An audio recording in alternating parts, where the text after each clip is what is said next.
Lorena Martínez Rodríguez nació en el estado de Zacatecas. Es licenciada en Derecho por la Universidad Autónoma de Aguascalientes y tiene una maestría en Ciencias Políticas por la UNAM.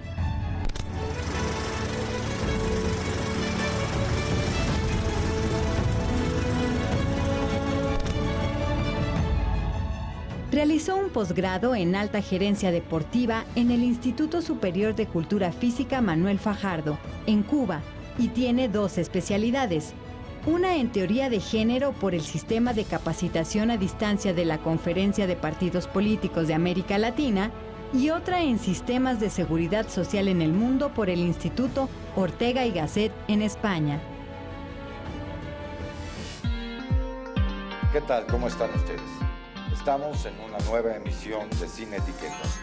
Hoy vamos a platicar con Lorena Martínez, una política destacada, pero vamos a descubrir el lado humano de Lorena. Lorena, mucho gusto, qué bueno que estés con nosotros en Sin Etiquetas. Gracias por recibirnos aquí. Al contrario, Fernando, gracias a ti por visitarnos y por supuesto por permitirnos compartir parte de nuestra vida, ¿no? Pues ojalá que sí, y que te sientas muy cómoda platicando de tu vida personal con la gente que ve estos programas de Sin Etiquetas. Tú naciste en Tabasco, pero en Tabasco, Zacatecas. Claro. Nací en Tabasco, Zacatecas, 2 de septiembre de 1964. Yo no pregunté con... No, bueno, pero yo ya la solté, por aquello de las dudas. Y efectivamente, Tabasco es un pueblo, en aquel entonces era un pueblito que tendría que 5,000 habitantes.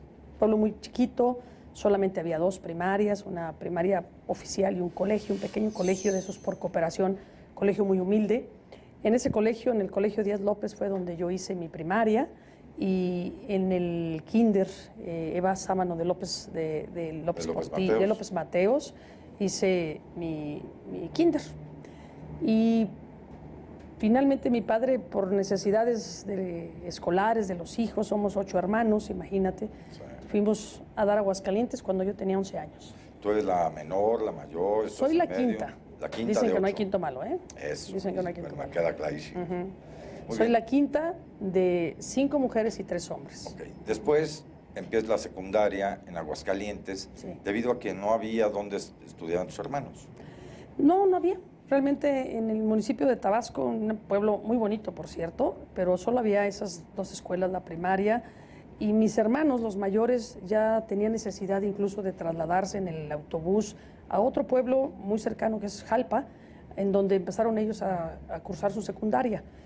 Mi padre decidió que había que moverse, salir del pueblo, porque las oportunidades se tendrán que buscar en otro lado.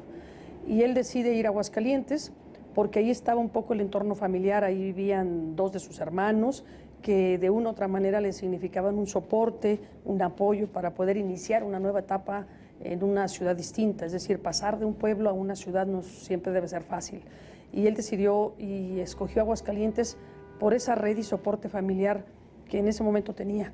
¿Y tú cómo sentiste el cambio? Porque para una niña, ¿qué jugabas en esa época, te acuerdas? No, bueno, yo fui muy feliz en mi infancia. Creo que pues, formé parte de una familia y sigo formando parte de una familia que es una familia muy unida, una familia de esas que se dicen muéganos, sí, que permanentemente estamos juntos. Hasta la fecha comemos todos juntos los domingos, sí, en torno de mi madre y en su momento pues también de mi padre. Y yo crecí igual en una familia pues, con muchos niños, jugando en la calle. Para mí era el día ir temprano a la escuela, salir de la escuela, hacer la tarea, comer, y toda la tarde era andar en la calle, ¿eh? Okay. Toda la tarde era correr por las calles empedradas de mi pueblo, estar en la plaza principal. Jugaba mucho a las canicas, era la campeona, ¿eh? Era la campeona del barrio en las canicas. Jugaba y pues, bailaba el trompo. También jugaba a las muñecas, claro, también obviamente a las muñequitas, a las de garra. En aquel entonces había las muñequitas de garra. Cosíamos los vestiditos y toda esta cosa que... Una niña muy femenina. Pues de todo pero era. También le pegabas a me las encantaba canicas, el deporte. Y a lo mejor hasta el fútbol, yo no sé. También, porque además como crecí en una familia donde tenía hermanos, evidentemente yo siempre fui muy deportista. Jugaba fútbol, me encantaba jugar a la pichada, que le decíamos nosotros, que era una especie de combinación de béisbol con voleibol, una cosa así.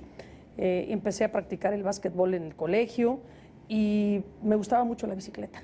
De hecho, mi primer trofeo lo gané a los 5 años en una carrera de triciclos, cuando estaba yo en el kinder, ¿no? Y fue mi primer trofeo, una competencia que se hizo ahí en el pueblo. Eso quiere decir que han habido otros, es lo que me estás no, diciendo. claro, sí, por supuesto, porque pues, a lo largo de mi vida practiqué deportes y siempre hubo la oportunidad de cosechar trofeos, ¿no? Deportivos. Muy bien. Entonces llegas a Aguascalientes a la secundaria. Entonces Sí. son nuevos amigos, una ciudad que no conoces, Un nuevos cambio vecinos. drástico. ¿Cómo te sentías? Un cambio drástico. Para mí yo creo que fue una etapa difícil. Déjame te platico, Fernando, que incluso creo que fue una etapa de mucho estrés para mí. Una niña estresada creo que los primeros años. Incluso recuerdo clarísimamente que en esos años yo me sentía un poco como fuera de lugar. Yo venía de un pueblo donde finalmente hasta el estilo de vestir era distinto. Yo casi no usaba jeans, por ejemplo. Usábamos esos trajes medios formales y los vestidos muy formales de un pueblo, los pantalones de terlenca y esas cosas. Y de repente llegas y ves que tu entorno es un poco diferente, ¿no? Yo sí creo que pasé unos primeros años complicados, digamos, para adaptarme. Y creo que lo que me ayudó a adaptarme finalmente fue precisamente el deporte. Yo llego a la secundaria. ¿Es ahí donde de amigos, de amigas? Sí. Yo llego a la secundaria de la Universidad Autónoma de Aguascalientes, que yo creo que fue mi primer reto cuando llego a Aguascalientes, porque todo el mundo decía que había que estar en esa secundaria porque era una secundaria que te permitía después pasar a la prepa de la universidad y casi de manera automática tú entrabas a la Universidad Autónoma de Aguascalientes. Y los jóvenes en esa época buscábamos una oportunidad de poder continuar nuestros estudios. Y yo recuerdo que mi mamá me dijo, ¿vas a entrar o vamos a hacer examen para que entres a la secundaria de la universidad? Y yo iba muy estresada. Yo iba asustada, yo decía, bueno, ¿y qué pasa si no paso el examen y no me aceptan en la secundaria? Y yo ya veía como un futuro ¿Lo pensabas difícil. o lo platicabas con tus papás? No lo pensé. Yo creo que nunca se los platiqué, ¿no? Yo lo pensaba. Y entonces mi primer reto, pues, es pasar ese examen y entrar a esa secundaria, que era como el reto de todos los chavos, los niños en esa época, que era entrar a la secundaria de la universidad. Oye, ¿y de esa época de tu primaria y de tu secundaria, conservas amigos? Sí. ¿También de la primaria? Maravillosamente. ¿Gente que sigue viviendo allá en Tabasco, Zacatecas? Sí, amigas mías que siguen viviendo en el pueblo. Tere, una extrañable amiga que todavía sus hijas me frecuentan, me buscan. Mimi, mi amiga que éramos como gemelitas porque además éramos muy parecidas físicamente. Permanentemente las tres estábamos siempre juntas. Mimi se casó después con un amigo mío de Aguascalientes, que yo se lo llevé a presentar, por cierto. Y hoy pues, somos comadres, soy madrina de una de sus hijas y sí conservo amigos y amigas desde la infancia. Es un tesoro. Eso es una maravilla. Es un tesoro. Y además, ser amigo, yo tengo un sentido aristotélico de la amistad, ¿no? Es una decisión unipersonal. Totalmente. ¿no? Y maravillosa, es una experiencia extraordinaria en la vida. Oye, después te fuiste a estudiar Derecho. Estudié Derecho, sí. ¿En dónde? En la Autónoma de Aguascalientes. ¿Y terminaste ahí? Terminé mi carrera de Derecho en Aguascalientes y prácticamente terminando mi carrera, que además fui una buena estudiante. Yo era una estudiante pues, de promedios de 9.7, 9.8, era una buena estudiante. Al mismo tiempo practicaba mucho el deporte, estuve en la selección de básquetbol, es decir, me mantuve en una actividad. ¿La altura dinámica. te da para jugar básquetbol? Me daba definitivamente para ser una buena basquetbolista, ¿no? Oye, ¿y en qué te divertías? El cine. El cine siempre ha sido uno de mis hobbies. Desde muy joven era de las que iba a una función de cine en el Cine Encanto donde se pagaban 2 por 1, es decir, entraban 2 mujeres por el mismo precio, ¿no? Y nos daban 4 películas en la tarde. Imagínate nomás. O sea, era pasarse desde las 4 hasta las 10 de la noche viendo Las palomitas se dan aparte. Las palomitas. Entonces mis hobbies siempre fueron el cine, la lectura. Leía mucha novela. Ahora vamos a platicar. Leía mucha novela desde muy jovencita. Bueno, novelas históricas que mi padre me ponía ahí en el buró para que yo leyera. Muchas novelas, me acuerdo muy bien, por ejemplo, de la historia romana y cosas de estas que yo creo que de una manera u otra influyeron. Te llevaron al derecho. Finalmente en la decisión de estudiar Derecho. Claro. Bueno, vamos a un corte, si me permites, y regresamos en un momento más aquí con Lorena Martínez en Sin Etiquetas. Continuamos con Lorena Martínez Rodríguez, Procuradora Federal del Consumidor.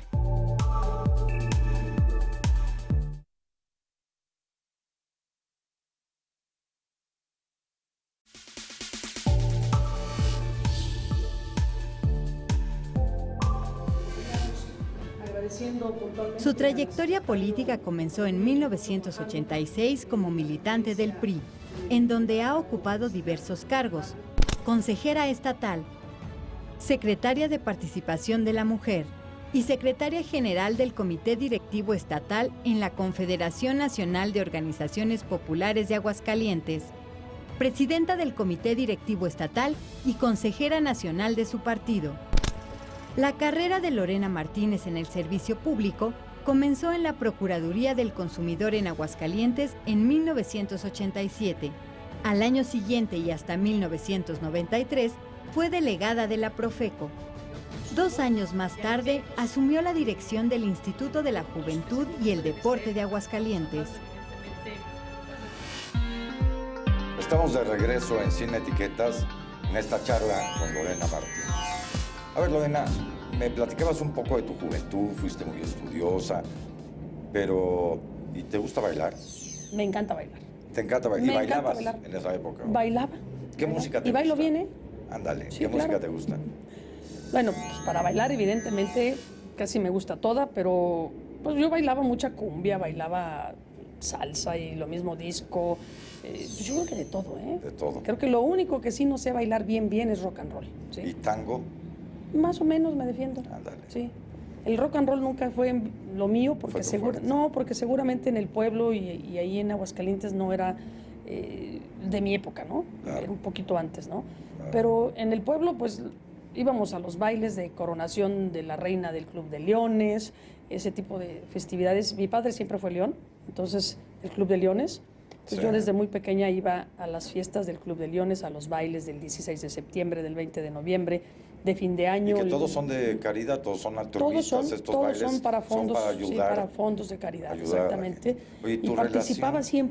siempre en los disfraces de los bailes. Y ganaba, ¿eh? ¿Y de qué te disfrazas? ¿Alguno que te acuerdes? De robot, De robot. de Boy George, ¿te acuerdas de ese Sí, artista cómo no, con Boy las George. trenzas? Bueno, Sí, pues cómo gané no. con ese, de Diablo. De Cobra ¿no? Chameleon, ¿no? No, bueno, sí, me encantaba participar en todo. Muy bien. Oye, hablas mucho de tu padre. Sí. Platícanos de tu papá. Híjole, Tu relación con él. muy cercana, muy cercana. Mi padre fue un hombre, pero era un hombre muy bueno, un hombre que solamente tenía tiempo y espacio para su familia, que se entregó con todo por nosotros, por sus hijos, que trabajó intensamente y además profundamente generoso, ¿no? Mi padre no solamente generoso con nosotros, con sus hijos e hijas, generoso en sí, en su entorno. Y yo le aprendí a él que, primero le aprendí a trabajar, porque era realmente un hombre muy trabajador. Le aprendí siempre a compartir. Él, yo me acuerdo desde siempre, conforme íbamos creciendo y teniendo una responsabilidad, siempre había un estímulo de decir, cuando yo entré, por ejemplo, a estudiar la carrera de Derecho, me regaló mi primer carro, que no era nuevo, un bochito, si tú quieres, usado, pero me dijo, a ver, toma, porque pasaste muy bien la preparatoria, ¿no? Sacaste muy buenas notas. Y así con cada uno de los hermanos buscaba la manera de estimularnos y de enseñarnos que también con el trabajo se construye el patrimonio. Yo desde muy pequeña, desde muy joven, participaba también trabajando con él, en tareas concretas. Por ejemplo, a mí me tocaba los martes irlo a relevar en su negocio para que él fuera a comer, ¿sí? Y yo estaba de 3 a 6 de la tarde todos los martes en el mostrador de la licorería, ¿eh? Y tenía 15 años, ¿sí? Y así con cada uno de sus Y además hijos. un hombre muy valiente, porque el hecho de tomar una decisión de salir del pueblo, llevarse a todos los hijos, a la mujer, a vivir a Aguascalientes. Fíjate su generosidad, no es fácil. no, pero fíjate en su generosidad, porque él era don Jesús Martínez en el pueblo, ¿eh? Sí, don Mi Jesús. padre había sido presidente del Club de Leones, había sido presidente municipal suplente, era un líder que tenía una opinión en el pueblo, y de repente decidir dejar de ser don Jesús Martínez para pasar a ser X. uno más en una ciudad grande como Aguascalientes. Yo creo que fue para él un proceso duro y sin embargo él lo hizo pensando en que tenía que ofrecernos a sus hijas y a sus hijos un futuro. Y eso siempre se lo tenemos que agradecer. Tu madre vive, pero tu padre Sí. no. ¿Hace cuánto murió tu padre? Mi madre vive, bendito Dios. Mi padre murió hace 5 años. Hace 5 años. Por estas fechas más o menos. Estaba siendo postulada para presidenta municipal y exactamente un mes antes de mi convención, en donde iba a ser electa como presidenta municipal, le detectaron cáncer. Estuvo 30 días con nosotros, después de que se le detectó el cáncer, y falleció exactamente pues 8 días antes de la convención, ¿no? Qué duro, qué Sí. difícil. Muy doloroso para mí porque además mi padre siempre fue muy solidario con la decisión que yo tomé de dedicarme a la política. Mi madre nunca quiso, hasta la fecha no quiere, hasta la fecha no quiere. Ella es feliz si estoy en el servicio público, si estoy haciendo una tarea no tan política. Y mi padre siempre estuvo ahí cerca de mí, siempre respaldando mi decisión y siempre le decía a mi madre, le decía, vieja, déjala hacer. Si ella eso es lo que quiere, hay que apoyarla. Y era además un hombre que sabía estar cerca de mí. Él leía los periódicos siempre, todos los días muy temprano. Y cuando yo estaba aquí en la Cámara de Diputados, en el año 2000, 2001, me hablaba y me decía, hija, acabo de leer en el periódico esto, ¿por qué no lo revisas? ¿No? Era un poco como manager que me quería ayudar y él buscaba la manera de ayudarme. Si ayudarme significaba agarrar el teléfono y decirme, oye, hay una nota en tal sentido, pues atiende eso, Es ¿no? un padre muy Sí. amoroso, muy amoroso. atento. Muy amoroso, muy generoso, muy solidario y muy convencido además, por lo menos a mí me lo demostró siempre, muy convencido de que sabía que yo podía hacer cosas. Bueno, y además, hasta a mí me estás emocionando con Se te quiebra la voz, ¿no? Porque de alguna manera, bueno, pues ese amor que uno le tiene a los padres es maravilloso. Y cuando alguien tan importante nos falta, bueno, pues Sí. deja un vacío. Pero también, Es un vacío. a final de cuentas, este vacío es llenado por recuerdos maravillosos. Siempre. Y hoy eres lo que eres gracias a ese padre que tuviste. Sin duda. sin Vamos a duda. platicar de otras cosas para que cambiemos un poco el humor de la charla. Me decías que te gusta la lectura, que leías novelas. Sí. ¿Cuál es tu libro favorito? Híjole, pues tengo muchos, pero en especial ahora José Saramago, ¿no? Es Es una mi maravilla. autor favorito y dentro de ellos pues, el Evangelio según Jesucristo es un libro que a mí me dejó mucha huella, ¿no? La esfera, todos los nombres, maravilloso. En un solo ¿no? personaje se En un llama solo todos. personaje, ¿sí? Hoy día me encanta José Saramago y me gusta su literatura. En aquellos años a lo mejor no era muy refinada en seleccionar, pero La columna de hierro, me acuerdo, ese libro, a mí me encantó y me dejó una profunda huella. Son de esos libros que creo que influyeron en te mi marcan decisión, para toda que la me vida. marcaron. Pero leía muchísimas novelas de Caridad Bravo Adams, Sí, muchísimas, de la época, porque además seguramente era muy romántica y me encantaban las novelas de Caridad Bravo Adams, las devoraba literalmente, las devoraba. Y además de la lectura, ¿qué pasatiempos conservas? Conservo la lectura, conservo el cine, no con la frecuencia que me gustaría, pero sigo viendo muchas películas, aunque sea allá en casa, ¿sí? Y de vez en cuando me escapo aquí de la Profeco para ir al cine. Conservo el deporte, o la activación física como no solamente un hobby, me gusta y además pues es una Como disciplina, disciplina, como una exacto. disciplina de vida. Me sigue encantando, como me gustaba desde aquel entonces, andar en moto. No me digas. Sí, y en bicicleta. ¿En moto y tienes moto? Tengo 2 cuatrimotos y por los accidentes, los únicos accidentes que he tenido en la vida han sido en la moto y en la bicicleta. Pues es algo que compartimos. Yo tengo una Harley Davidson, me encanta Bueno, además salir es con una mis, maravilla. con mis amigos a rodar. ¡Ay, qué padre! Sí. Sí, Pues me ojalá encanta. un día te animes y te vengas en tu cuatrimoto. Pues en cuatrimoto es más fácil, Sí, ¿no? Ya- claro, es más fácil. Oye, y de los libros que has leído últimamente, ¿qué te ha llamado la atención? algo de novela latinoamericana o alguna cosa por el estilo? Además de Saramago. Rosa Montero, sí. Pues hay algún otro libro de Isabel Allende. Maravillosa también, ¿no? claro. También, ¿no? De la Casa de los Espíritus. Y la magia de Isabel Allende, comparable con, bueno, con guardadas las proporciones históricas hasta este momento con García Márquez, ¿no? Totalmente, totalmente, ¿sí? Hay El Rincón de las Mujeres Solas, ¿no? O algo así se llama, un libro muy bonito también que leí, también sudamericano. Y pues en la medida que puedo, ahí voy leyendo algo de literatura, no propiamente de novela, algunas otras cosas interesantes que van surgiendo en economía, cosas así que, pues, ¿Y cantas? Que hay que estar, ¿no? No canto. ¿No cantas? No canto.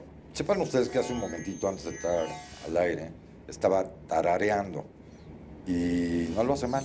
¿Cómo que no cantes? No, puede que no sea desentonada, eso sí lo creo, pero mi voz no es la mejor, ¿no? Si te fijas, batallo mucho con la voz. Yo creo que son de esas cosas que ahí sí es mi coco. Me enfermo muy seguido en la garganta y no es mi fuerte, ¿no? No es mi fuerte. ¿Y cuál es tu música favorita?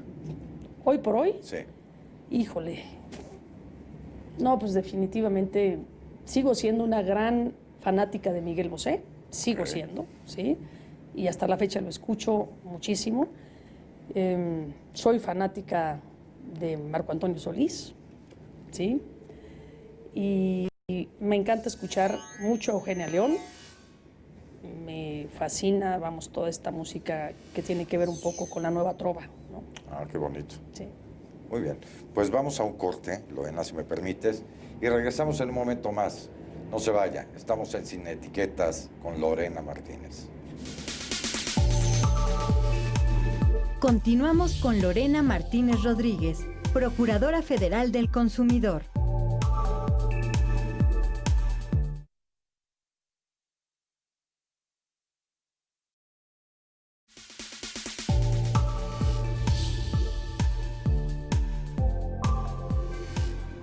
En el año 2011, fue elegida presidenta municipal de Aguascalientes. De manera simultánea, Lorena Martínez participó activamente en el ámbito legislativo. Entre 1989 y 2009, fue en 2 ocasiones diputada federal. Se ha desempeñado como docente en la Universidad Autónoma de Aguascalientes y es autora del libro El Partido Simétrico del Siglo XXI. También ha publicado artículos en el periódico El Hidrocálido. Actualmente, Lorena Martínez Rodríguez es la Procuradora Federal del Consumidor. Estamos de regreso en Sin Etiquetas con Lorena Martínez.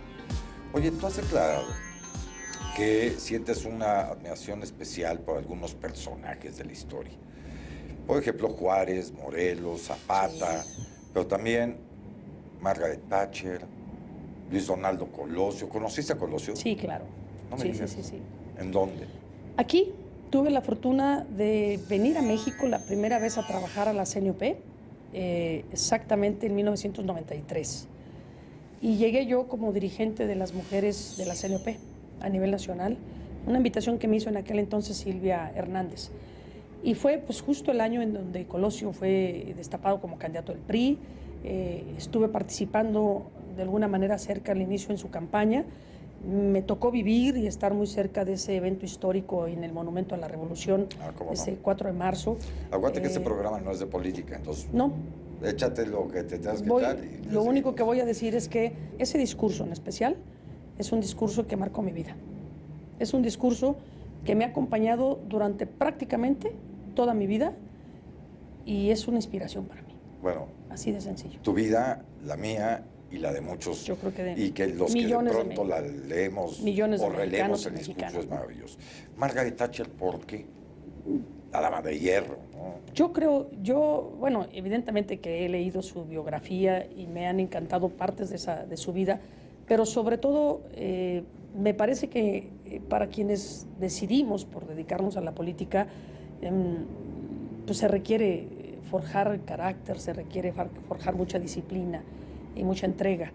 Y sobre todo, al final, por su claridad de ideas, Estemos o no de acuerdo con ellas, Lo importante es tener una claridad de ideas Sí. y de objetivos. Si algo fue congruente, igual que los dos Totalmente. personajes, ¿no? A eso es a lo que Morelos, voy, sí. Zapata, Juárez, digo, sin duda, una congruencia enorme. Además de ellos, alguien que haya marcado un poco tu vida, algún personaje público, no tiene que ser político. Y tampoco tiene que ser real, puede ser ficticio. Puede ser ficticio. No, en la vida de uno, pues al final del día hay personas que te dan dejando huella, ¿no? Probablemente los primeros que te tienden la mano, ¿no? Que te ayudan en tu proyecto de vida. Y bueno, pues en mi caso, el ingeniero Barberena, que fue gobernador de Aguascalientes, la familia Barberena específicamente, que fue muy generosa conmigo, ¿no? Y tengo gratitud y un recuerdo padre de él. Ujú. Muy bien. Me enseñó dos cosas y creo que también son de eso que se queda para ser parte de ti. Me enseñó una, que siempre repetía una frase que él decía, no me digan que no se puede, díganme cómo sí se pueden hacer las cosas, ¿no? Y eso ha sido para mí una lección de vida, ¿no? O sea, cómo sí se pueden hacer las cosas. Okay. Y eso te anima a romper siempre los obstáculos que se van atravesando. Lorena, ¿tienes apodos? No que yo sepa. No que tú sepas. No que yo sepa, seguramente sí los tengo. Alguna vez, cuando fui delegada de la Profeco, fíjate, qué padre, ¿no? Yo fui delegada de la Profeco Qué curioso. en el 87, 88. En aquel entonces en los periódicos me decían la dama de hierro, ¿no? A lo mejor... Pues muy ¿sí? Margaret Thatcher. Muy fíjate. Margaret Thatcher. Y en la prepa yo recuerdo, creo que me llamaban Mafafa, ¿no? Por la estatura y así. Estaban de moda las figuritas estas, ¿no? Mafafa Mosquito y Mafafa Pistachón Mosquito, Zigzag sí. y todos esos. Exactamente. Digo, me tocaron Sí. ya mayor, pero pues Sí, mis pues la hijos lo veían, estatura, ¿no? Claro. Oye, regresando un poco a las cosas que han determinado tu vida. Todos hemos tenido maestros que nos han cambiado la vida. Sí, claro. Yo he comentado en este programa varias veces que yo soy lo que soy gracias a dos maestros, uno de historia y uno de civismo. Y he hecho lo que he hecho gracias a ellos, a lo que ellos me inculcaron. En tu caso, ¿de qué maestros te acuerdas? Bueno, tuve alguno y de manera uno muy especial que no solamente fue mi maestro desde la secundaria, volvió a ser mi maestro en la prepa, volvió a ser mi maestro en la universidad y fue además mi primer jefe, ¿sí? El licenciado Javier Aguilera, ¿sí? Y bueno, pues sí son de esos maestros que te dejan huella porque era un maestro muy estricto, muy estricto. Y entonces yo siempre me planteaba el reto de que tenía que tener muy buenas calificaciones en sus materias, que era dificilísimo, ¿eh? Fernando, era dificilísimo. Aspirar a sacar un 9 ahí era verdaderamente una osadía. Y yo siempre me planteaba el reto de poderlo lograr. Y ahí lo logré, poco a poco, ¿no? Sí. Qué maravilla. ¿Qué daba ese maestro? No, bueno, pues te digo, a mí me dio historia, me dio civismo, Sí. me dio derecho civil, Ajá. me dio derecho agrario y contratos. Todo eso. Pues 5 veces en Muy mi vida completo. me lo fui topando, siendo desde niña prácticamente hasta profesionista. ¿Qué te falta por hacer? Porque eres una mujer muy joven. ¿Qué te falta por hacer? ¿Qué se te antoja hacer? Quiero viajar mucho, Ajá. quiero viajar mucho. Me encanta viajar, me encanta conocer muchos lugares, muchas culturas, muchas tradiciones, aprender y aprender y aprender. La comida cuando viajas, Soy bien comelona, Fernando. ¿qué te gusta? Todo. O sea, todo es todo. O sea, yo creo que Tú no tienes problemas ninguno. ni con los sesos, ni con los Nada, me encantan humildes, los ni con sesos, nada. me encantan las carnitas, me encanta el chicharrón, un marisco. Buen mole. El mole me encanta, me encanta. Mi platillo favorito siempre, el chile, los chiles rellenos, Ajá. esos son los especiales, el mole verde y el chile con carne. Yo quisiera- Como no estamos hablando de política, por eso te digo que me falta viajar mucho. Y me falta ser gobernadora de Aguascalientes. No, pero eso, pues eso aquí no cabe. Pues no cabe. Porque aquí venimos a platicar del ser humano. Pero bueno, gol, como dices, ¿no? Oye, a ver, fíjate que yo creo que es muy importante que la gente vea a los políticos o a los funcionarios públicos desde su lado humano. Y desde el lado humano, también te invito a que tú nos des un mensaje a los ciudadanos. ¿Qué hacer para cambiar México? A mí me disgusta mucho cuando todo se lo dejamos a los funcionarios o a los políticos. Creo que como ciudadanos tenemos que lograr la transformación de nuestro país. Está en nuestras manos. Por más esfuerzos que hagan o no hagan ciertos gobernantes, si nosotros los ciudadanos no cambiamos, no vamos a tener un México distinto. Totalmente de ¿Qué acuerdo. propones? O sea, no hay otro camino más que empezar por cambiar nosotros mismos, ¿sí? Empezando por ser respetuosos de la ley, y eso no es un asunto de la autoridad, es un asunto de convicción personal. Y hay que empezar por eso, hay que empezar por obligarnos a ser respetuosos de la ley, de fomentar la cultura de la legalidad, de la civilidad, del respeto por los demás, cambiar tu entorno, el más cercano que tú tienes, porque ir cambiando poco a poco tu primer cuadro, es decir, cambiar tu primer cuadro, tu familia, y a partir de tu familia, tu comunidad, tu colonia, hacer actividades que permitan cambiar a esa comunidad en la colectividad del trabajo, ¿no? Y me parece que es en donde hemos perdido también como sociedad. Esta idea de aislarnos, esta idea de encerrarnos cada vez más en cuatro paredes, de no convivir, de no conocer quién vive a un lado de la casa de uno. De no ser solidario. De no ser solidario. Y de dejarle todo al gobierno. Y de tratar que finalmente cada quien se rasque con las uñas, me parece que eso ha sido terrible para una nación como la nuestra. Entonces creo que hay que trabajar mucho, empezando por nosotros. Segundo, hay que forjar y seguir trabajando por fortalecer a la familia. Yo creo que la familia ha sido, es y va a seguir siendo siempre el pilar de la sociedad, ¿sí?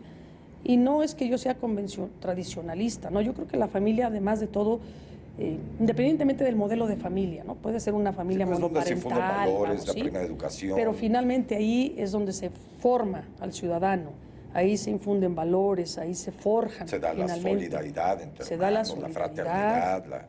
Aprendes los valores que al final del día te van a acompañar toda la vida, y que te permiten después poder también trascenderlos a tu comunidad. Eso hay que hacer, no hay más. Hay que hacerlo, y tenemos todos juntos que luchar todo el tiempo por este país hasta que se convierta en la realidad y no en la potencia que nos dicen que somos. Yo te agradezco. 120 millones de mexicanas y mexicanos que tenemos que empezar por cambiar y hacernos responsables nosotros mismos del futuro del país. ¿Sí? Totalmente de acuerdo contigo. Lorena, te agradezco muchísimo esta entrevista. Hoy charlamos con una mujer inteligente, con Lorena Martínez, quien, bueno, ha mostrado, como ustedes han visto, su lado más humano. Nos vemos en la próxima en Sin Etiquetas. Y Lorena, muchas gracias. Muchas gracias Gracias, por Fernando. estar con nosotros. Muchas gracias. Gracias a ti.